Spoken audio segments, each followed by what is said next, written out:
बोसोन लायैयावनो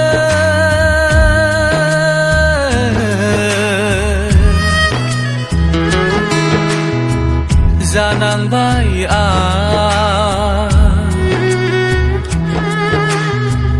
बैथा गैयै दिङा बादि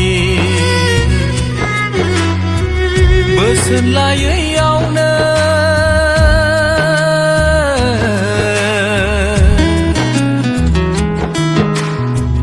जानांबाय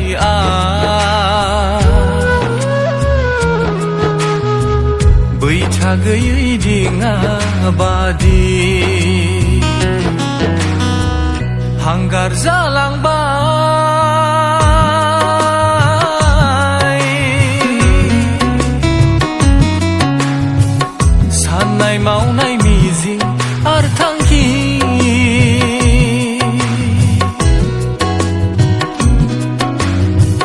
हांगार जालांबाय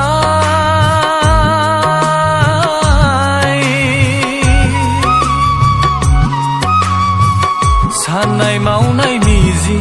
आरो थांखि